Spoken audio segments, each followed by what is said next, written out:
Hello, welcome back, Three Mics Nation. We're here with our third live show, I guess now.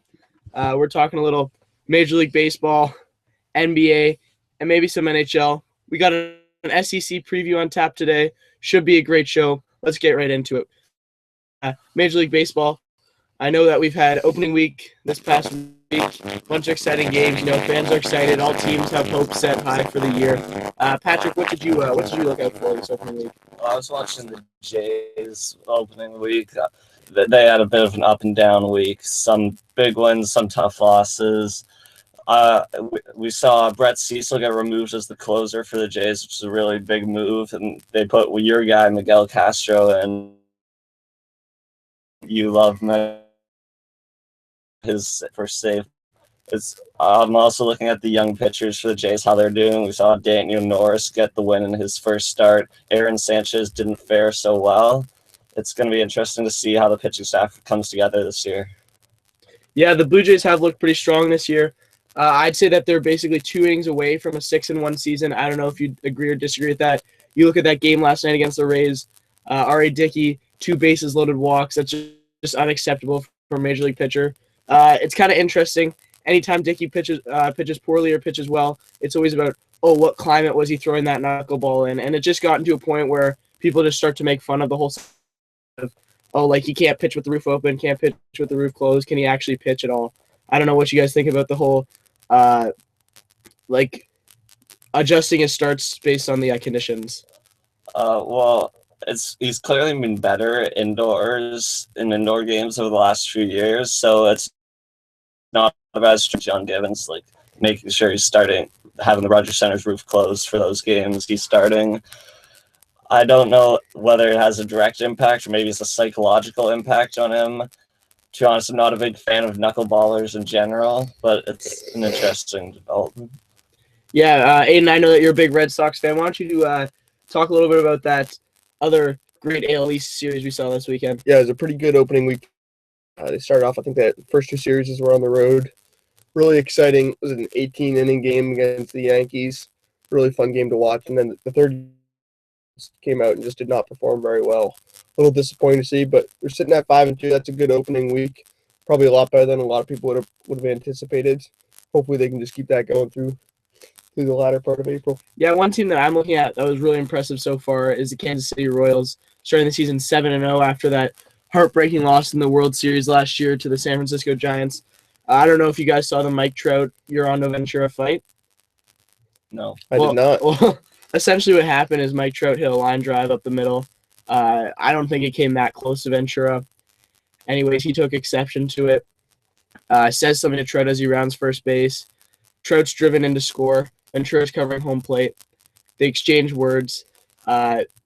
They kind of get up in each other's faces. Salvador Perez has to break the situation up. But then the bullpens come running in, and the bench is clear.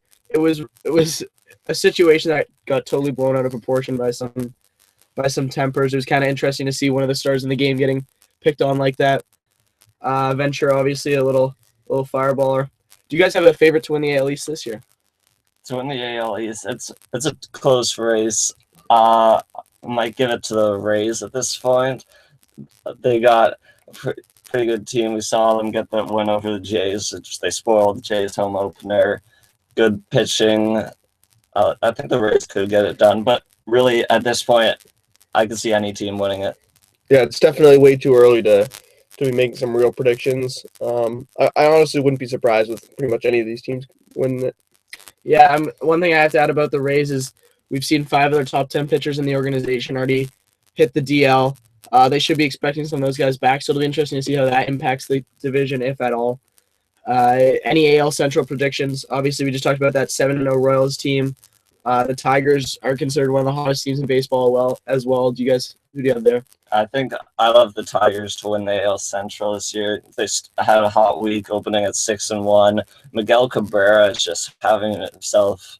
Well, he had himself a great opening week, batting over 400, hit a number of dingers. I'm not sure how many exactly, but the Tigers with their pitching staff, I think they should be the favorite to win the American League. Yeah, if we're looking at the AL Central, I think it's going to come down to the Royals and the Tigers. Personally, my preference is with the Royals. I liked what they did in the playoffs last year. really exciting team to watch. I like the Royals. Yeah, the Royals, they have that speed and they play that great defense that so many fans just appreciate. Patrick, going back to the Miguel Cabrera argument there, I was never a big Miguel Cabrera fan for whatever reason. I thought he was somewhat overrated, but I looked at the stats the other day. Since 2008, he's led all of Major League Baseball in every major hitting category. The guy's just a phenom out there. Can do it with his bat, and he's not too bad defensively either. But I'm going to have to side with Aiden on this one. I think that the Royals, exciting way to play the game. You know, you can always come out and play with intensity. You're not always going to hit 2 or 3 home runs a game as a team, but if you can come out and play hard every game, that's something you can put your money in the bank on. All right, so that brings us over to the AL West, arguably one of the weaker conferences this year. We've got the Athletics leading the way at 4-4. They're just 500. Astros in second place. I don't think that's going to last very long. Angels behind them, Mariners and Rangers. Patrick, who you got? I think it's going to come down to a battle between the A's and the Angels. I might take the Angels to win this series. They've underperformed in a few recent years, but they got Mike Trout. They've got some big hitters. They got a decent pitching staff. I think the Angels are a team to look out for. Yeah, I agree with Patrick. Those are really the only two legitimate teams in that division. I don't think Houston's going to be able to keep up with it. I mean, they're still sub 500, so I'm not really sure. I definitely think that's the weakest division in baseball right now. Right, I'd agree with that too. I'm going to side with Patrick, go with the Angels to win this division. Great talent, Mike Trout, young kid, brings people to the ballpark. I'm also a big Houston Street guy, a UT alumnus. Great, one of the best closing pitchers in the game. He's a really fun closer to watch. Got a little bit of a funky delivery. Tougher hitters to deal with. All right, so that brings us over to the NL, where we'll start here with the NL Central. We've got the Cubs actually in first place, even after that disappointing opening day loss. Then we got the Reds, Cards, Pirates, Brewers. Patrick, who you got there? I'm not sure if I'm going to buy the Cubs. I don't think anyone can buy the Cubs ever. St. Louis, they've been really good they're always really good. I think they're the favorites to win this division. They're going to be my pick. But look out for the Reds and the Pirates. They're both teams that could spoil the Cardinals' chances. Yeah, I totally agree with Patrick. I don't think the Cubs are going to be able to last at the top of the division there. It's definitely going to be an exciting division to watch. Yeah, I'm looking for a Cardinals Pirates race here. Those are the only two major contenders I think I see here. The Cardinals, year after year, put out a great pitching staff, field a great lineup. Something that really goes under the radar about the Cardinals rather is they do have one of the best farm systems in Major League Baseball, known for developing players better than any other organization out there. Starts in I know a lot of the development of the pitchers happens in Springfield, Missouri. That's where some of the great arms we see today, like Lance Lynn got developed there. We also had Trevor Rosenthal. That's where he was brought up. I think I'm liking the Cardinals to win this division. Brings us into the NL West. I know I'm going to be pretty bold here. This is one of those divisions every year. There are just arguably 3-4 teams that could win this division. Patrick, Rockies, Dodgers, Diamondbacks, Padres, Giants. Who you got there? It's a really tough division to call. You got to start off by looking at the Giants and what they've done. To be honest, it's possible I might see the Giants have a bit of a downfall this season. It's hard to I'll go with the Dodgers. I think they're just too good. They've got Clayton Kershaw, the best pitcher in baseball. But look out for the Padres. Look out for the Rockies. This is going to be a great race in this division. Yeah, I totally agree. This is going to be a really fun division to watch throughout the year. We've talked a lot about the Padres on the show. Their pitching rotation, arguably the best in the league, and because of that, I like the Padres. Yeah, this is an interesting division this year. When you look at these teams, I'd say, the Giants, they have that whole thing about every other year they're going to win the World Series, so this year doesn't really matter. They're off to a little bit of a slow start here. They've lost their last 4. I think I'm going to make a bold prediction here and have the Rockies winning this NL West division. I know it's always been a struggle for them to pitch in their home park up there in Denver. Sorry, the elevation, balls just fly all over the place. They humidify the balls, but I don't think that makes that big of a difference. I'm looking at this team, arguably the best all-around shortstop in the game, Troy Tulowitzki, great player. I'm also looking at their young third baseman, Nolan Arenado, great defensively. So I'm gonna have to side with the Rockies winning this division. That brings us to our final division. We got the NL East here. Patrick, who you got there? Well, I know the Washington Nationals are a lot of people's pick to win the World Series at the beginning of the year. They didn't have a great opening week, but I think I'll still take them to win the division. A lot of young players on that team. They got a good pitching staff. I think they'll get it done. But the Atlanta Braves are also a great team. Yeah, I have a hard time picking against the Nationals in the NL East. I mean, I just think they've got so much talent on that roster. I don't really see them losing that division. Yeah, it's also another interesting division we got here. I don't see the Mets or the Phillies winning it, but the Marlins are a bit of an intriguing team this year. I'm not going to go out right here and going to say that they're going to win the NL East, but I think that they're a team you definitely have to look out for. They've improved so much over the last couple of years. You know, they're going through that whole rebrand thing. I'm saying that the Nationals are going to win this one. Those big offseason signings, just too much for the rest of the division to handle is what I'm seeing. All right, so I guess that moves us into the NBA playoff hunt right here. We've got most teams with 1 or 2 games to go. We already know how the playoff matchups are gonna look. Am I right with that? For the most part. For the most part, we know what things are gonna shape up to be. What are you guys excited about? You know what? I got to say, I'm really excited about the San Antonio Spurs. I think I talked about them a little bit on the show last week. They've now won 11 games in a row heading into the playoffs. I'm not sure if they got 1 or 2 games left, but this is going to be a team you really got to watch out for. A week ago, they were in the 7th spot in the West. They've jumped all the way up to the 2nd spot. I mean, really fun team to watch. So much young talent. A lot of people think about the big 3 for the Spurs, but there's so many young. You got to look at a guy like Kawhi Leonard. That guy's turning into one of the best young stars in the league right now. Spurs are going to be a really fun team to watch. Yeah, agreed. I love the Spurs, and assuming they hold on to that 2nd spot over the Clippers, it would be a matchup against the Mavericks, 2 veteran teams. That would be a great matchup to see. I'm really interested in the hunt for the 8th spot in the East. I thought the Brooklyn Nets would be there a while ago. The Brooklyn Nets are now half a game back the Pacers for that final spot. The Miami Heat is technically still mathematically there's still a chance they can get in. It looks like it's going to come down to the Pacers or Nets. I think the Nets will do it, and I think the Nets. My bold prediction is if the Nets get the 8th seed, I don't think they'll beat the Hawks, but they'll take them to 7 games. Yeah, I think this is probably the Hawks' worst nightmare right now. They've got the Pacers and the Nets, 2 really hot teams. They're going to have to play one of the 2. The Pacers look like a completely different team with Paul George back in the lineup. He's really sparked that team. Really going to be a fun series to watch. I've got the Pacers getting that 8th spot. They've won 7 of the last 10, 5 in a row. Fun team to watch. Also, some of the more interesting matchups in the Eastern Conference. Cavs, Celtics. The Celtics clinched that spot last night. Raptors, Wizards. Some great matchups here. Yeah, the Raptors are fighting with the Bulls, trying to move up to that 3rd spot because there's a huge drop-off from 5th to 6th between the Wizards and Bucks. It would be really nice for the Raptors if they could play the Bucks instead of the Wizards. I think the Bucks are a little more inexperienced. They don't have the veteran players that are used to playing big time in the playoffs. You know, I agree. I think there's a big drop-off between the Wizards and the Bucks, but I don't really think that the Raptors will beat either of those teams in the first round. Then you got to look ahead to the second round. If you're the Raptors, I would way rather play the Atlanta Hawks and the Cleveland Cavaliers in the second round. I know it's a little dangerous to start looking ahead like that. I think the Raptors are 3-0 against the Wizards this year, so they obviously match up pretty well against them. I think the Raptors might be just fine in the 4th spot. I brought that up a couple of weeks ago that maybe they should be settled for 4th because they don't want to play the Cavs. But I think at this point, you just want to win all the games that are put in front of you.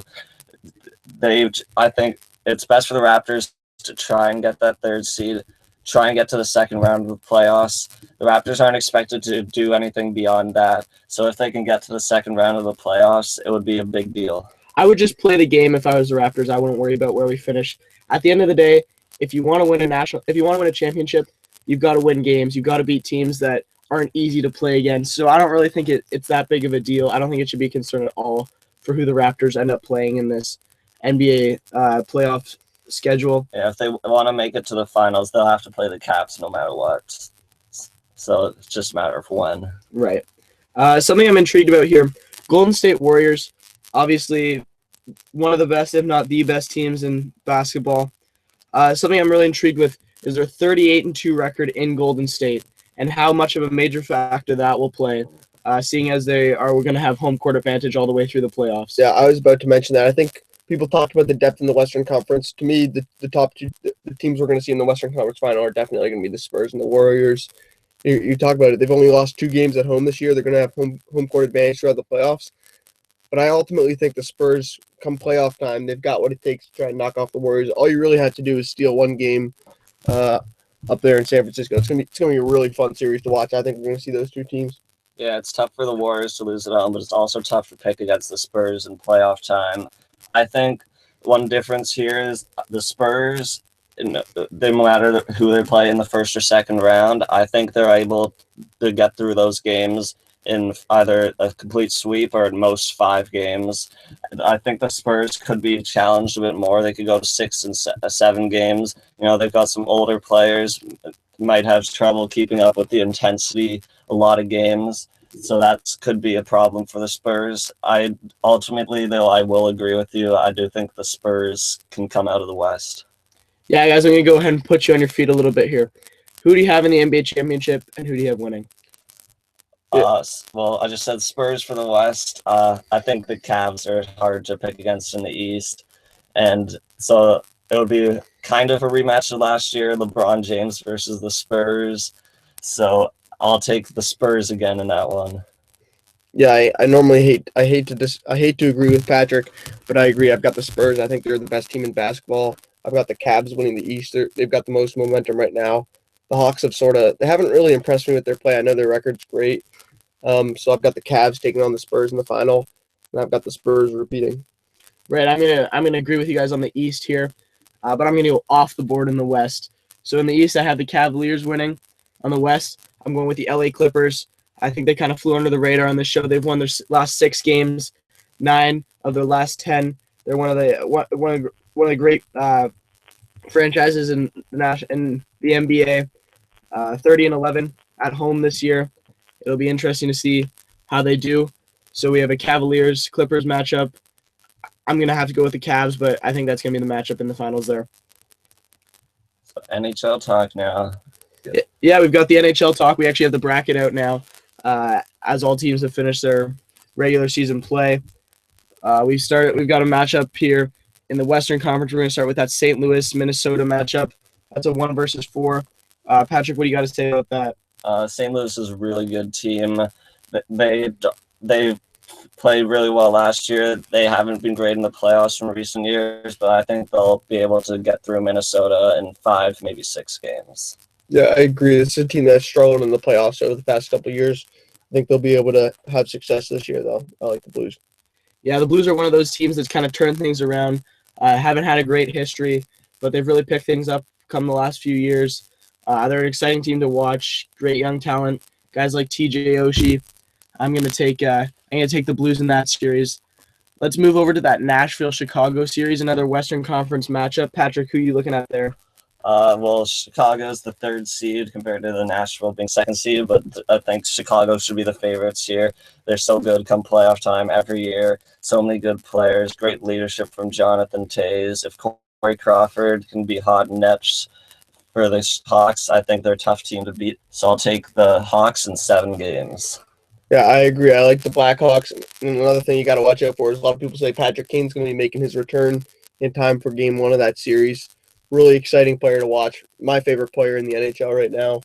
Because of that, I got the Blackhawks moving on. Yeah, I'm a big fan of teams with playoff experience, just like I believe you guys would be too. We saw it a few years back when the Leafs made that collapse against the Bruins. That was purely just lack of experience. In that 7th game there, obviously Boston's one of those teams that year in and year out makes a playoff run. The Leafs, obviously not so much. So that's why in this case I'm going to go with the Blackhawks, even though they're, statistically rated below these Predators, but I'm going to go with the Hawks in that one. So that brings us to the Calgary and Vancouver matchup, the Canadian battle. Yeah. Battle Canada West. I think The Vancouver Canucks, I think they're a team that's overachieved this year. I don't think they're good enough to match their record. Calgary's young, they're fiery, like their logo. They got a lot of young players. They are going to come out with intensity, and I think they're going to beat the Canucks in 6 games. Yeah, forget Johnny Football. I'm talking Johnny Hockey. Johnny Giordano. Gaudreau, one of the best players, one of the best young players in the game right now. I love the fire these guys play with. As you made that interesting analogy, Patrick, I'm gonna go with the fiery flames in this one. I'm gonna have to disagree with you guys. I like the Canucks. They've got the home ice advantage. Yep. I think that's a big deal in the NHL come playoff time, and because of that, I like the way they've been playing this year. They've got the better record. I got the Canucks. Now, one of the more interesting matchups we have here, we have the Ducks and the Jets facing off. That's a 1 versus wild card matchup. This Jets team, they've been pretty impressive all year. Patrick, what are you looking for here? Yeah, they've overachieved this year. I don't want to say overachieved because I think they've performed really well, but they did a lot better than we expected. But I don't think that they have the playoff experience and the talent it comes to compete with Anaheim Ducks. I think the Anaheim Ducks will get it 5 games. A lot of people talk about those 3 games in Winnipeg. Winnipeg's nearly unbeatable to beat at home. I don't think they're going to be able to win any games on the road. I think the Ducks will get at least 1 in Winnipeg. Yeah, I agree. I like the Ducks. I think it's a tough matchup for them. They probably don't really want to play Winnipeg, but ultimately, I like the Ducks in this one. Now, the Jets are one of those gritty teams. You know, they'll wear you down. You got big guys like Bufflin who just kind of beat you up there.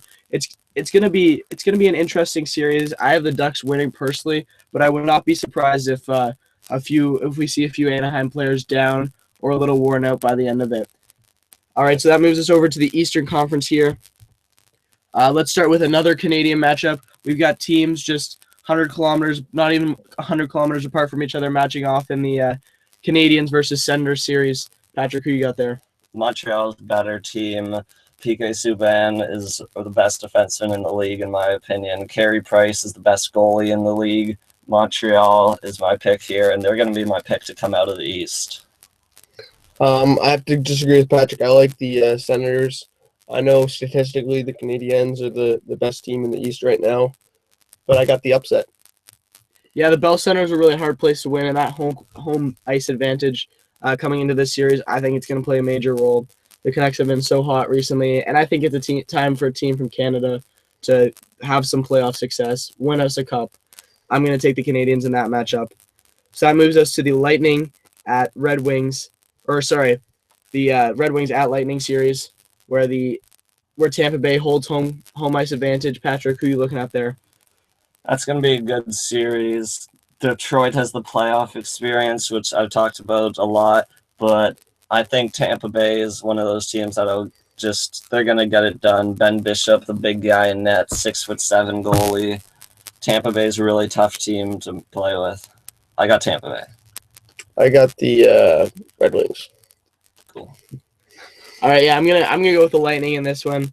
Obviously, Steven Stamkos, one of the most talented players in the game. Jonathan Drouin, another great young French-Canadian kid. Ryan Callahan, great leader out there on the ice. I'm gonna take the Lightning in this one. All right, so that brings us to the Rangers-Penguins matchup. The Penguins just kind of floated into that wild card spot. 2 teams with a lot of playoff experience. Patrick, who are you looking at there? This is where I'll go with an upset. I think Pittsburgh can get it done against the Rangers. A lot of talent on that team. Hard to pick against them. Yeah, I think the Rangers are one of the hottest teams coming into the playoffs right now. I think they're going to be able to keep this momentum going. I got the Rangers. Yeah, I think the Rangers are just an improved version of themselves from last season. Obviously, they made that great run last year. I'm gonna have to take the Rangers in this one, even though I'm a huge Crosby and Penguins fan. Our final series here, we have the Washington Capitals, New York Islanders. Patrick, who are you looking at there? I think Washington will get it done. Alex Ovechkin's the best goal scorer in the league right now. I got Washington. Yeah, I agree. I got Capitals. Ovechkin's playing too well for them to lose. For some reason, I just cannot take this New York Islanders team that seriously. I'm going to take the Capitals in this one. So that moves us into quick pick now. Can I just say my prediction for the Stanley Cup final, all-Canadian matchup, Montreal versus Calgary, and Montreal will take it. All right. I got the Blackhawks. Okay, I'm going to take the Rangers. All right, so that moves us into quick picks here. We're going to start with a Washington at Indiana matchup here. Patrick, Aiden. I think this game, when you look at these games towards the end of the season, it comes down to who wants this game more and who needs this game more. And Indiana needs this game to get into the playoffs. They got Paul George back in the lineup. I like the way they're playing. David West, one of my favorite players in the league. Because of that, I got the Pacers. Yeah, Washington's in the 5th seed, no matter what, and Indiana's fighting for their playoff lives at home. I'll take the Pacers. Yeah, it's always fun to play spoilers as Washington is here, but I do see the Indiana playing with a little bit more heart. It's at home. I'm going to go with the Pacers here. All right, so let's pick this Nationals-Red Sox series in Major League Baseball. Patrick, who you got there? The Nationals Red Sox series is going to be a good series. I'll take the Nationals. Talked about them earlier. Possible World Series team. I'll take the Nationals. Yeah, I think the Nationals might be the better team, but I don't think they're playing well right now. I think the Red Sox are playing better. I got their Sox. I agree. If you look at these two teams, you've obviously got the Nationals, one of the favorites for the World Series. I don't know. It's way too early to call that, but that's what folks are saying. Red Sox have been hot as of late. Two interesting teams. I know that these teams both have chances to make runs come October, but I'm looking at the Nationals to win this one. I just think they're a better team, so I'm gonna go with Washington. So that moves us to the NHL, where we've got the Montreal versus Ottawa. Game 1 is it that we'll pick? Yeah. I guess we have to go game by game. So we're gonna take the Canadian Senators game in Montreal. Patrick, who you got there? Eden. Yeah, I know I picked Ottawa to win the whole series, and I think they got to win game 1 to do that. So I got the Senators. Well, I picked the Canadians to win the Cup, so I can't go against them in Game 1 at home, Montreal. The Bell Center. It's almost impossible to win there as an opposing team. I'm going to side with the Habs on this one. Go Canada. All right, so I guess that's the end of our show for today. Thank you so much for tuning in. I know all you guys were listening live, but if not, it's okay. We forgive you. Until next time, stay up, 3 Mics Nation.